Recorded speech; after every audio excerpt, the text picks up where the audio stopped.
Good morning, Ryan. Good morning, Dana. Well, as we've all heard by now, President Biden has dropped out of the race for the 2024 Democratic presidential nomination. I was very taken by Stephen Portnoy just a little bit ago from ABC when he says that this is a whole new race as of today.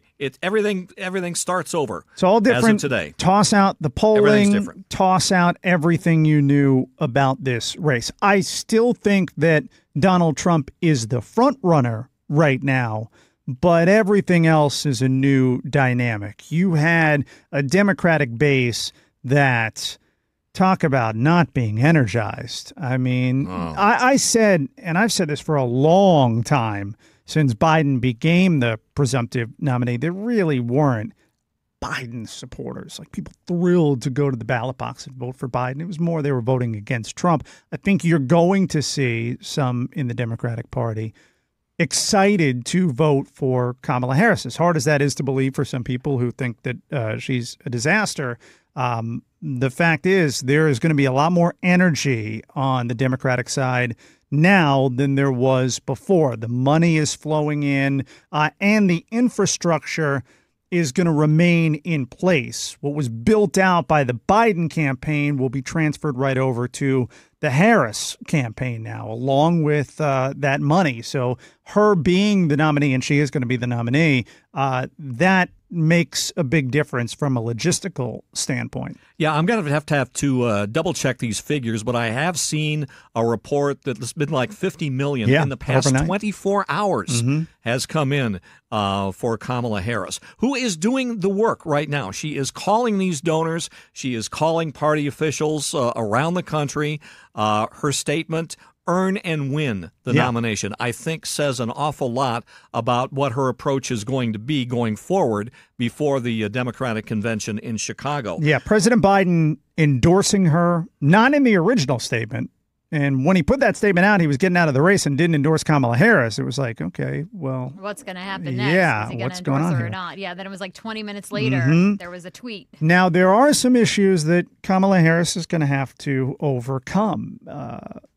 Her word salad answers. Let me play a few in case there are those listening who aren't familiar with this part of Kamala Harris.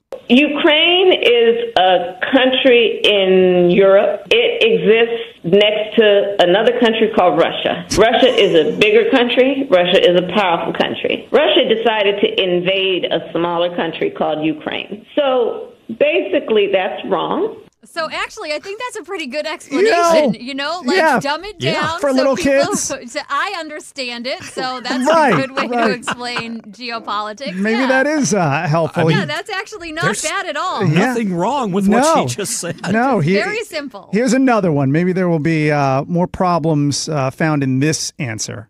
Does the administration say, you know what, this strategy isn't working. We're going to change strategies. 6 former administration officials last week wrote that open letter urging the administration to change course, to change strategy. Is it time? It is time for us to do what we have been doing, and that time is every day.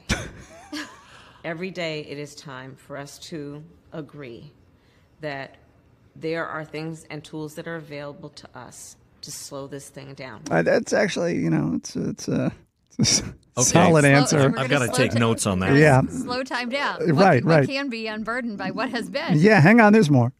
That is especially true when it comes to the climate crisis, which is why we will work together and continue to work together to address these issues, to tackle these challenges, and to work together as we continue to work operating from the new norms, rules, and agreements that we will convene to work together on.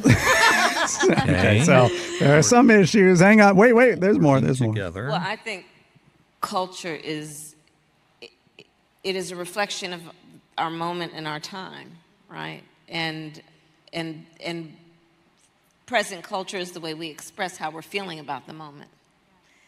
And we should always find times to express how we feel about the moment that is a reflection of joy. Okay, that's a bit of a word salad, and then this. We all watched the television coverage of just yesterday. That's on top of everything else that we know and don't know yet based on what we've just been able to see. And because we've seen it or not doesn't mean it hasn't happened. Okay. So Democrats, they're replacing someone who couldn't communicate with the American people with someone who really can't communicate with the American people. So there are some challenges. She sounds better doing she does, it, though. yes. But if you actually listen to the words, yes. it doesn't make any sense. She gets the thought out. It's a bit of a jumbled thought. She's still going off script. Yeah. I mean, let's face it. That's what she's doing. Reaction coming in. Ron DeSantis says Democrats are just rearranging the deck chairs on the Titanic. Kathy Castor will be speaking a little bit later this morning on the president's decision. Donald Trump calls Biden the worst president in the country's history, and Rick Scott wants to invoke the 25th Amendment. Yes. Again, the 25th Amendment, that's not happening. No, that's not happening. I don't see President Biden stepping aside, although there's going to be a lot of pressure on him to do so, step aside from the presidency, and I think that's fair. Now, I will say Republicans get into one bit of a problem with some of the points they're making. So on the one hand, they're saying Biden cannot do the job right now. He needs to resign. On the other hand, they're saying, how dare these Democrats, these elites in the Democratic Party, removing President Biden as the party's nominee. You see where that doesn't quite add up? Like, if you think that he shouldn't be doing the job right now, you should be applauding Democrats for getting rid of him as the party's nominee. Clearly, they're doing the responsible thing. You can't have it both ways. So I'm seeing a little bit of that there. Not surprising, but hey, I call it again, referencing back to Stephen Portnoy just a few moments ago, when he was saying that he thinks Republicans wanted to run against Biden this year as opposed to Kamala Harris. No question. Now they may be a bit nervous about running against Kamala Harris. Again, I think they would rather run against Harris than some of the other names that were being floated. I think there's no question about that. So if you're not going to run against Biden, who's by far the person they wanted to run against, I mean, they were on track for a landslide victory. You'd want to run against Harris, but I do think there's a lot of unknown with Harris, and I do think this change from a potential landslide to, at the moment, I think you're going to see a tighter race with Trump still the front runner, but this is something that Democrats, they have something to work with now, I think, assuming she doesn't continue to do those word salad answers. It's a big if. That would be nice. She's going to be talking a lot more. Yeah, and I she can't is. wait. Yep. Yeah. All right, Reed Shepard with today's Top Stories. Reed, thanks so much. Thank you.